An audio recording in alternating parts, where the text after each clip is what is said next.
Listen to me. If there was a wise man who would ever think of this, they would say in order to be superior to the man, you've got to be the man. For I am the man himself.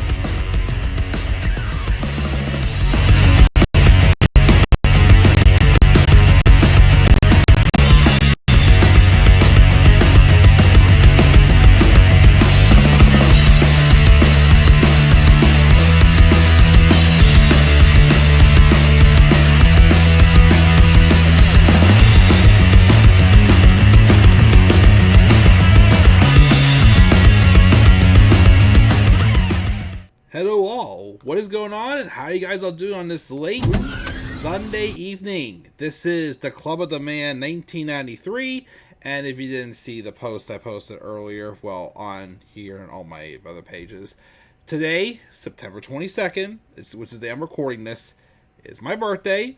Yes, I am 31 years old now. I survived my first year of 30.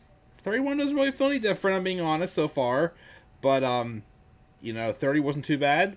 Hoping 31 is a great year as well. I already have my first child coming along in a couple months, and hoping for more great things to come as well, as life couldn't be any better right now.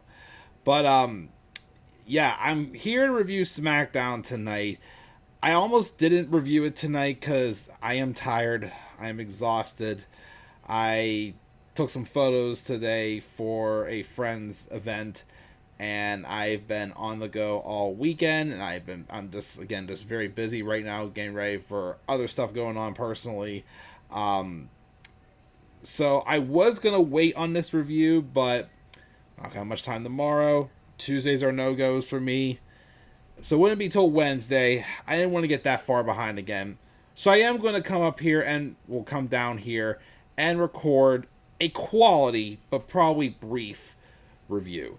I do want to spend most of the time talking about the stuff with Kevin Owens, Cody Rhodes, Roman Reigns, that whole promo cinematic style at Georgia Tech University, which was awesome shot, and the storytelling of what's going on with Kevin Owens.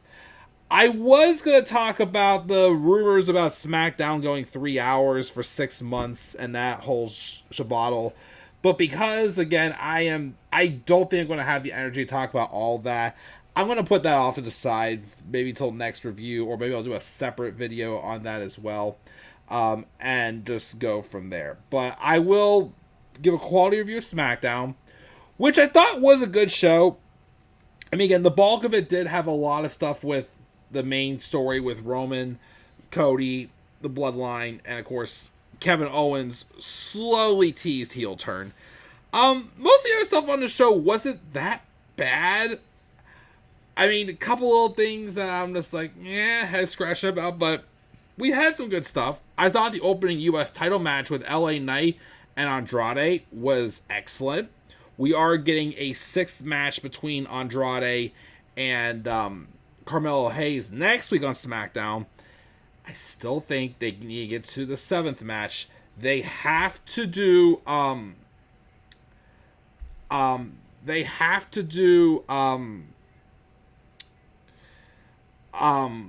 I still would just love it if they did an Iron Man match between those two, of course, and other sorts. But we may not get it, but that the stuff with Giovanni Vinci is stuff I'm just confused about, totally.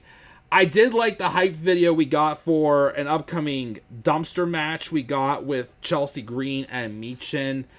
Again, when they show more of these like individual promos with Chelsea Green and these just more so of an individual, like focusing on just her and not both her and Piper, I feel like they really hit a high note with that. And then the stuff with Bayley, Naomi, Nia, and Tiffany was a little weird as well, too, with what they did with that. I was intrigued by it last week since Nia set it up, but just how it kind of unfolded, I was kind of like, this is a little weird, but I digress again. I still thought it was a good show, and I am enjoying the new like graphics and setup that it is presenting since moving back over to USA. But we're going to get into it. We're going to talk about, like I said, I'm going to spend a bulk of the time probably talking about the main story on SmackDown as usual with the Bloodline. But there's stuff I'm going to kind of breeze through it really quickly here. The show SmackDown this weekend was on Friday, October the 20th, and it took place in Sacramento, California. The show opened up with the U.S. title match, LA Knight, the champ, and Andrade. Like I said, really good match, very good back and forth movement. They have definitely really booked Andrade as like a workhorse who's going to put on like lengthy matches. Guy who's meant to have like these like matches to make himself look good, but also put over guys like LA Knight. And in the loss, I think he's getting more and more better. You're getting vibes of that NXT champion, well, except as a babyface Andrade. I do think character-wise he is better as a heel. I think that they eventually will turn him heel again, but he's popular. He's putting on great matches. He has this series going with Carmelo Hayes, and I think he's definitely helping getting him more over on the main roster as well. I'm just wondering, though, with Carmelo Hayes, which they did have a segment later where Carmelo got Andrade saying, hey, you choked, and they started brawling, which is, again, set up for the 6th match. I'm kind of wondering if their plan is to eventually turn Carmelo Hayes babyface. Because I feel like Carmelo Hayes is that guy where he's good, but it feels like that there isn't a spot yet for him in the main event scene, which is why they're kind of holding him back a little bit. And I think, like, the best case scenario, if he is losing this feud with Andrade, is for him to eventually go babyface. Like, the story could simply be, I was drafted in the first round of the draft, and I got cocky, got kind of caught in my head. So it's kind of been costing me. I gotta, start doing things correctly, basically, or something like that. Because I think Carmelo can be either one, I feel like, and he will get over. But we'll see how that goes. Again, a great match for sure between the LA Knight and Andrade. There was that awkward moment at the end where I think Knight went to shake the hand, Andrade wanted a fist bump. They kind of were like, whoa, boom, boom, boom, or something. That was a little bit awkward, but minor. But that's the minor nitpick. Tiffany Stratton has a backstage with Nia Jax, rambling about needing to get her nails done. And how they're excited to send either Bayley or Naomi packing tonight. But Nia suggested that if Stratton loses, she should be leaving SmackDown as well. Oh boy. Will that happen? We'll find out shortly. Okay, I will start talking about the Cody and Roman stuff here too. I was very surprised. Well, then again, I see why. But they didn't do this segment of them at Georgia Tech later on in the show, but we got it towards the beginning. This is the second thing on the show. We had this package where Cody and Roman were coming face to face at Georgia Tech. Now keep this in mind too.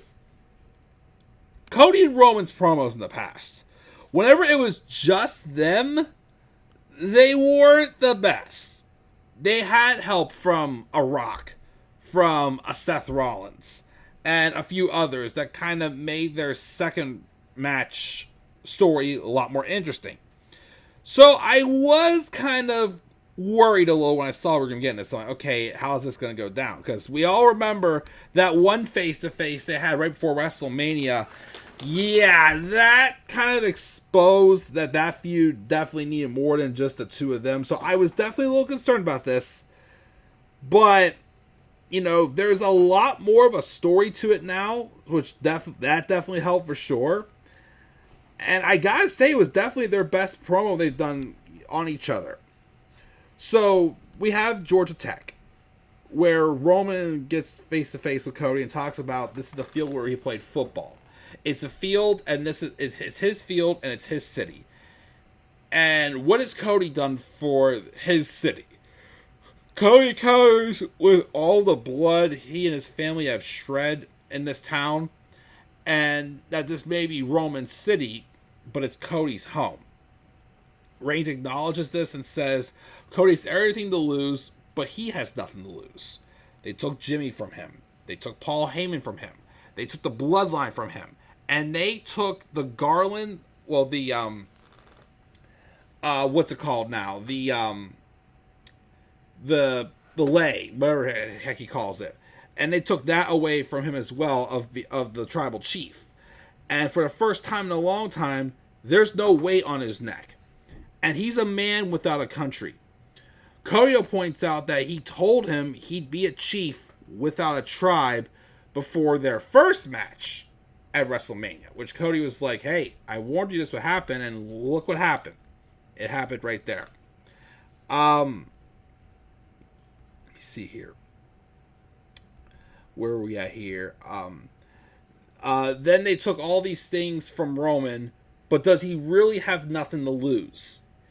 Cody sees the situation as he'll raise him another. Look around WWE. We have a tribal chief. It's not him. A WWE champion. That's not him.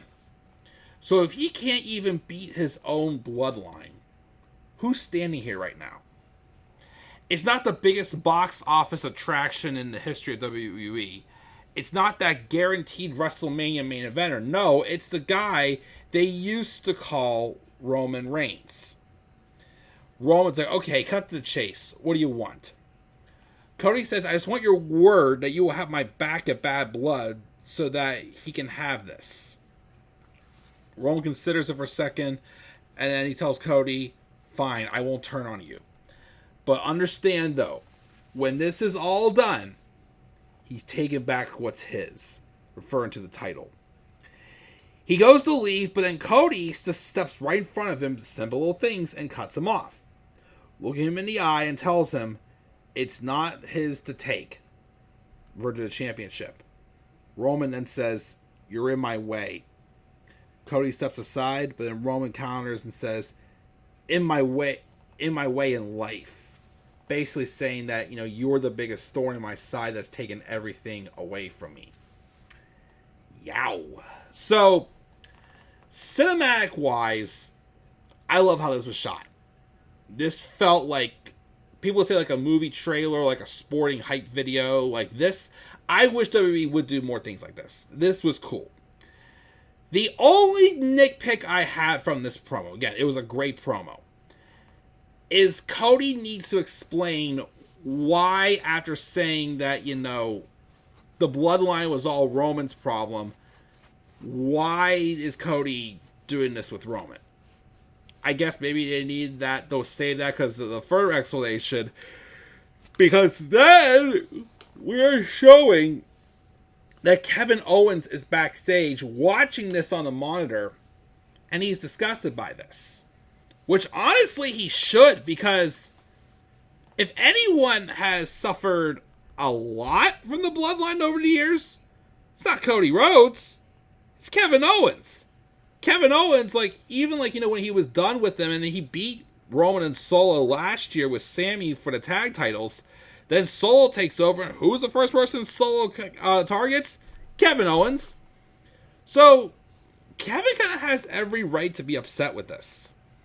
He wants to go out and explain things in the ring, but of course, before that can even happen, he gets attacked by the bloodline. DIY saves him, and that sets up for a main event later on the show, which is supposed to be Kevin Owens and DIY versus the three members of the bloodline, Jacob Fatu, and the tag champions, Tama Tonga and Tonga Loa.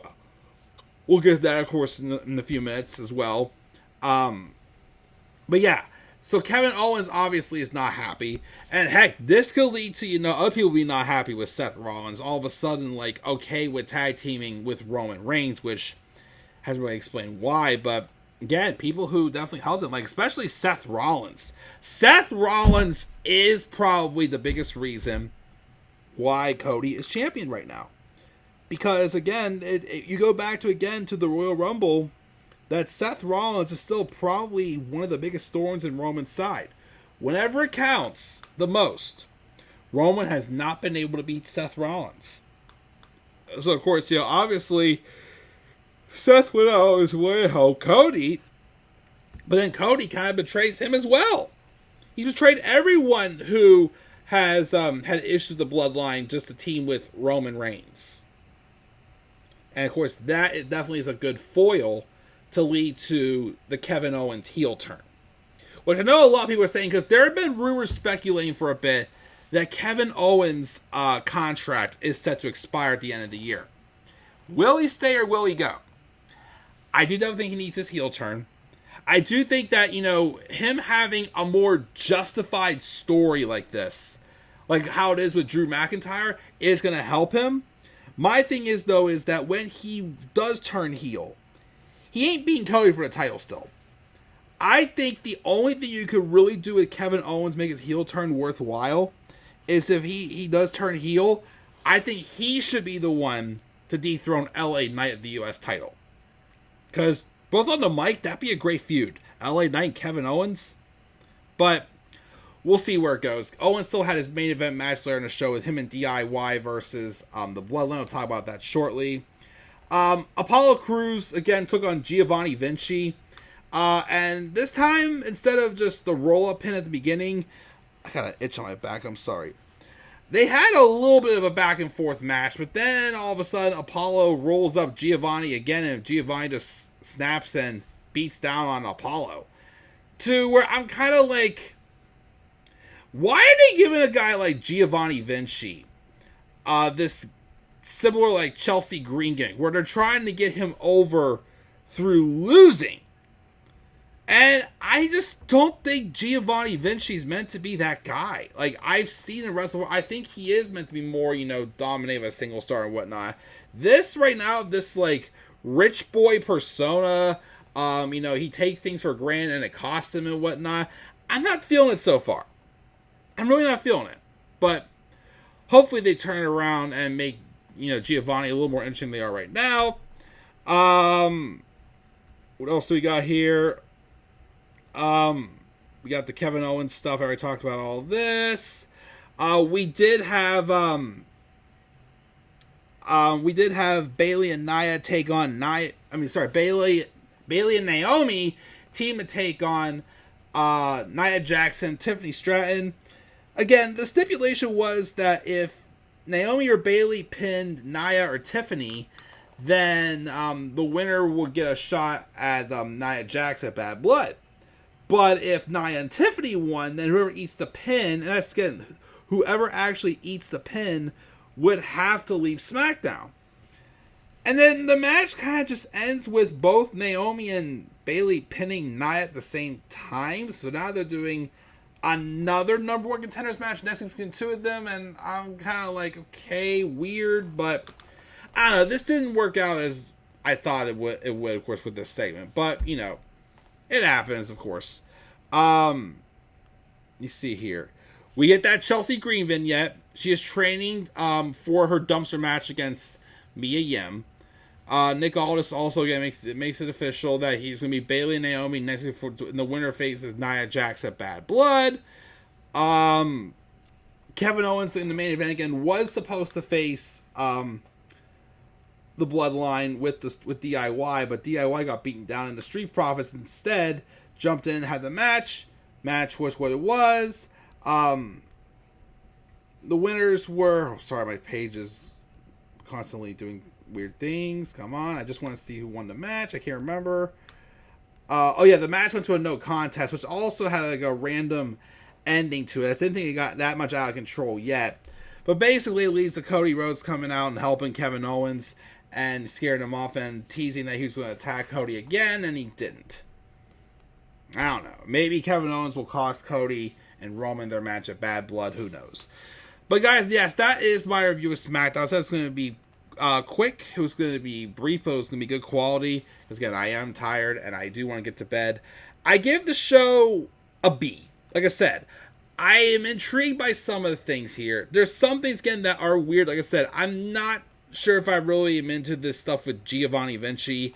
The pinning of Naomi and Bayley was weird against Nia. This is a weird booking decision there. Other than that, like I said, it was a pretty good show. I gave the show a B. a beat for SmackDown. What are your guys' thoughts on SmackDown this week? You guys' thoughts again down in the comment section below. Be sure also, as always, to slap a like on the video and subscribe for more content on my channel. You may follow me on Twitter as well, The Club of the Man 93. You may also follow me on TikTok and Instagram, The Club of the Man 1993. And again, guys, I'm checking out. I'm tired. I'll catch you all later. Have a great rest of your night and a great start to your week tomorrow. And until then, guys, do not forget, in order to be superior to the man, you've got to be the man. And for I am the man himself, and that is not just an opinion, my friends. That is a fact of life. Yeah!